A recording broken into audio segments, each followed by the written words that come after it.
Then Gideon asked Zebah and Zalmunna, "The men you killed at Tabor, what were they like?" "Like you," they replied. "They all had the look of a king's son." "They were my brothers, the sons of my own mother," Gideon exclaimed. "As surely as the Lord lives, I wouldn't kill you if you hadn't killed them." So Gideon killed them both and took the royal ornaments from the necks of their camels. What's up, cool people? My name's Matt. Welcome back to our Bible study. Okay, so now we're looking at Judges chapter 8, further continuing the story of Gideon. Thus far, Gideon was basically chosen as judge. He had some doubts. God put those to rest. God whittled down the fighting forces of, the troops that were with Gideon from 30,000 down to 300. They surrounded the enemy camp at night, blew some horns, lit some torches, and the enemy just got thrown into a panic. And some of those who fled got chased down and were killed, including 2 Midianite commanders specifically. And that's where things are as we get into this chapter. So, here we go. Judges chapter 8. Then the people of Ephraim asked Gideon, "Why have you treated us this way? Why didn't you send for us when you first went out to fight the Midianites?" And they argued heatedly with Gideon. But Gideon replied, "What have I accomplished compared to you? Aren't even the leftover grapes of Ephraim's harvest better than the entire crop of my little clan of Abiezer? God gave you victory over Oreb and Zeb, the commanders of the Midianite army. What have I accomplished compared to that?" When the men of Ephraim heard Gideon's answer, their anger subsided. So, I'm a little confused. Okay, so they asked, "Why didn't you send for us when you first went out to fight the Midianites?" Didn't he? I know there were multiple tribes that he asked for help from, but in any case, even if he had initially asked them for help, God had, as I earlier described, God had whittled down the forces of the troops with Gideon from 30,000 down to 300. So, that was God doing his thing, and not so much Gideon. And I guess, partially because of that, that also allows Gideon to say what he's saying here. He's like, "What have I done? You all have, killed these Midianite commanders. You brought their heads to me. I didn't do that. So why are you complaining to me?" Possibly alluding to it being more God's doing than his. And even if there had been more men with him initially, God would have just whittled those troops down. So it's not like them being there initially would have made a difference in Gideon's approach, because that's how God planned it out. Anyway, verse 4. Gideon then crossed the Jordan River with his 300 men, and though exhausted, they continued to chase the enemy. When they reached Succoth, Gideon asked the leaders of the town, "Please give my warriors some food. They are very tired. I am chasing Zebah and Zalmunna, the kings of Midian." But the officials of Succoth replied, "Catch Zebah and Zalmunna first, and then we will feed your army." So Gideon said, "After the Lord gives me victory over Zebah and Zalmunna, I will return and tear your flesh with thorns and briars from the wilderness." Okay. It's not outright stated whether Succoth was a friendly town. And based on this interaction, it would seem like maybe not so much.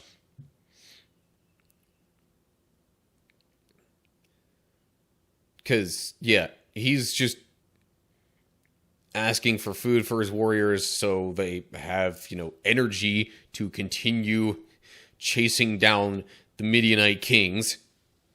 Which, the fact that he would even ask them for help in this at least implies that this town wasn't friendly toward the Midianite kings. Because, otherwise that would have been a foolish request to begin with. But in any case, the officials say, nope, catch him first and then we'll feed you. So Gideon's like, fine, but y'all aren't doing me any favors, and because you're not doing me any favors, it's going to come back at you. Seemingly in a rather violent fashion. But anyway, I'll just move on to verse 8 here. From there, Gideon went up to Peniel and again asked for food, but he got the same answer. So he said to the people of Peniel, after I return in victory, I will tear down this tower. Doesn't say what tower, but some significant tower in Peniel, I guess. Actually, let me look at the footnote there. Does that... Okay, Hebrew says Penuel, which is just a variant spelling in the same place. Doesn't describe what the meaning of it is. If the translation was something like tower or whatever, that would make more sense. So it could have been that Peniel was the tower, or just that there was a prominent tower in Peniel. Either way, looks like Gideon's going to have a bit of a revenge tour when all this is said and done. Anyway, verse 10. By this time, Zeba and Zalmunna were in Karkor with about 15,000 warriors, all that remained of the allied armies of the east, for 120,000 had already been killed. Gideon circled around by the caravan route east of Nobah and Jogbena, taking the Midianite army by surprise. Zeba and Zalmunna, the two Midianite kings, fled, but Gideon chased them down and captured all their warriors. So, it doesn't report any particular losses of Israelite troops. We know that the group that was with Gideon was whittled down significantly, but that wasn't them dying. That was just them being removed from that particular spot, that particular, battle location or whatever. But those other men might have been involved in getting these 120,000 enemy warriors killed. Those are still pretty significant odds. You've got 15,000 versus 300. Or at least, it says the 300 with Gideon went there and did this. It doesn't necessarily say for sure outright whether or not any other warriors joined them. But I'm just sticking with what we know for sure. And considering this many had already been killed, probably a great number of whom were, in the valley during that initial moment of, being surrounded by the blowing of the ram's horns and the torches.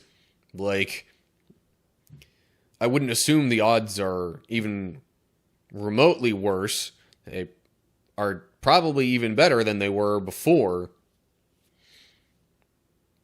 So anyway, kings fled, but Gideon chased them down. Verse 13. After this, Gideon returned from the battle by way of Heres Pass. There he captured a young man from Succoth and demanded that he write down the names of all the 77 officials and elders in the town. Gideon then returned to Succoth and said to the leaders, "Here are Zebah and Zalmunna. When we were here before, you taunted me, saying, 'Catch Zebah and Zalmunna first, and then we will feed your exhausted army.' Then Gideon took the elders of the town and taught them a lesson, punishing them with thorns and briars from the wilderness. He also tore down the tower of Peniel and killed all the men in the town." So, yeah, there's the revenge tour. But it doesn't say that he killed the elders and officials in Succoth. It just says that he taught them a lesson, punishing them with thorns and briars. Does not say they died. Oh yeah, and the Tower of Peniel was torn down.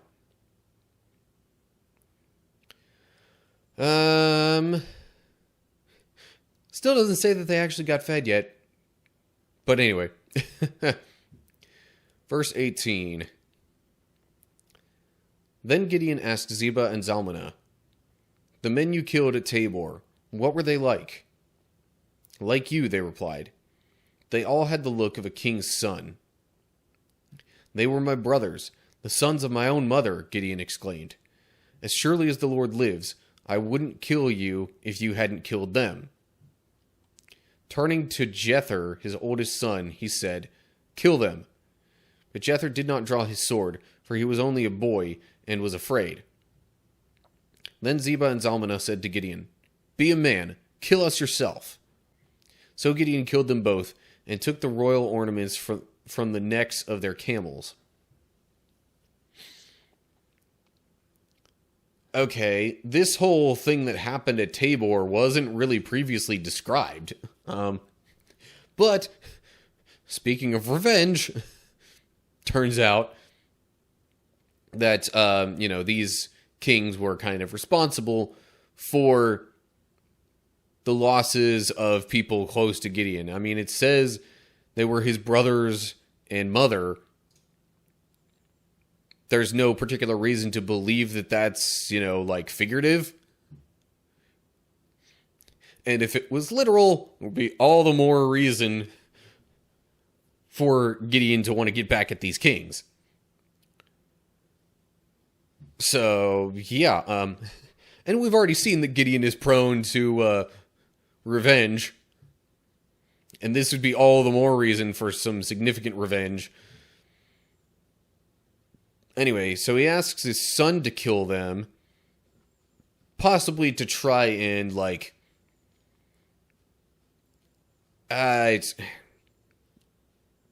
possibly to try and, teach his son about being a warrior.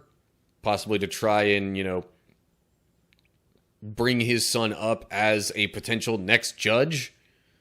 But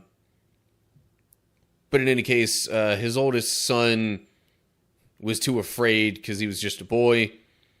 So then, one last time, Zebah and Zalmunna end up taunting Gideon, and then he just kills them himself. So, then verse 22. Then the Israelites said to Gideon, "Be our ruler. You and your son and your grandson will be our rulers, for you have rescued us from Midian." But Gideon replied, "I will not rule over you, nor will my son. The Lord will rule over you. However, I do have one request, that each of you give me an earring from the plunder you collected from your fallen enemies." The enemies, being Ishmaelites, all wore gold earrings. Ishmaelites, you say? So, descended from Abraham's other son, who was not Isaac, who was not the promised son, but, God still had a promise in mind for Ishmael because of him being Abraham's son. But anyway, I digress. That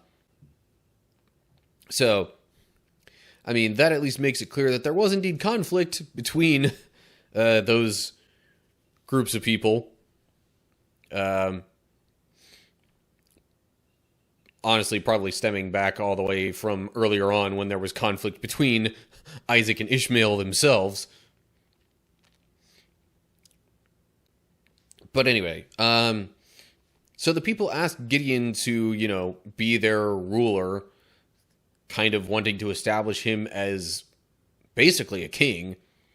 But Gideon refuses because, well, doesn't exactly say why he refuses. It just says that he says the Lord will rule over you, which is how it was supposed to be anyway. So anyway, so he requests an earring. He requests an earring from each of them, whoever they are in this case. It just says the Israelites said to Gideon. It's not like a specific subset within them that it describes, so not entirely certain. But anyway, Gideon asks for gold earrings, or he asks for the earrings, which happen to be gold. Anyway, and then verse 25. Gladly, they replied, in terms of giving him the earrings. They spread out a cloak, and each one threw in a gold earring he had gathered from the plunder. The weight of the gold earrings was 43 pounds, not including the royal ornaments and pendants, the purple clothing worn by the kings of Midian, or the chains around the necks of their camels. Gideon made a sacred ephod from the gold and put it in Ophrah, his hometown. But soon all the Israelites prostituted themselves by worshipping it, and it became a trap for Gideon and his family. Interesting. So Gideon made a sacred ephod, but why would he have made that? It's not exactly outright stated that he had a noble purpose for this.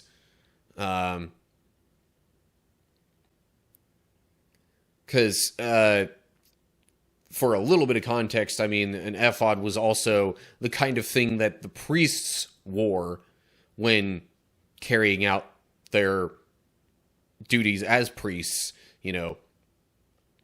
handling the sacrifices, offerings, and that kind of stuff. Basically doing all the rituals of the tabernacle at this point. So, interesting, he would have wanted to make something similar to that, but also made it out of gold. I don't know if that used up all 43 pounds of the gold that it says was, the collection from all the earrings. But anyway.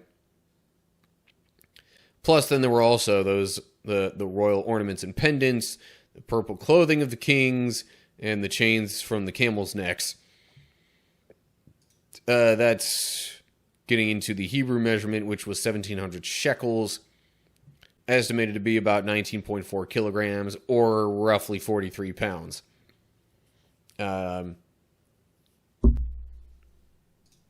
Which, I mean, for earrings to add up to that many pounds is quite a bit.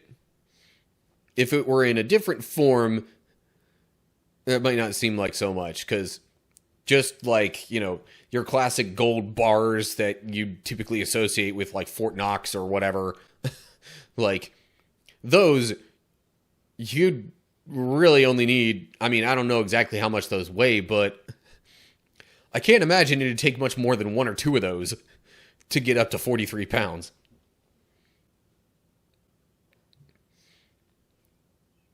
But anyway, so he makes this ephod thing, and that actually winds up causing issues because they wind up worshiping the ephod that he makes. So anyway, verse 28, and I'll probably wrap up the chapter. Anyway, that is the story of how the people of Israel defeated Midian, which never recovered. Throughout the rest of Gideon's lifetime, about 40 years, there was peace in the land. Then Gideon, son of Joash, returned home. He had 70 sons born to him, for he had many wives. He also had a concubine in Shechem, who gave birth to a son, whom he named Abimelech. Gideon died when he was very old, and he was buried in the grave of his father Joash at Ophrah in the land of the clan of Abiezer. As soon as Gideon died, the Israelites prostituted themselves by worshipping the images of Baal, making Baal-berith their god. They forgot the Lord their God, who had rescued them from all their enemies surrounding them. Nor did they show any loyalty to the family of Jerubbaal, that is Gideon, despite all the good he had done for Israel. So this time it's not even, alright, there was peace in the land for like 40 years, or 20 years, or whatever. It was just, alright, Gideon's dead, and like any semblance of following God just goes granted, if they were like worshipping an ephod that Gideon had made already before that, like, I can't say that's too surprising. Footnote there at Gideon, Hebrew says Jerubbaal, gotcha. So he returned home, had a ton of sons, and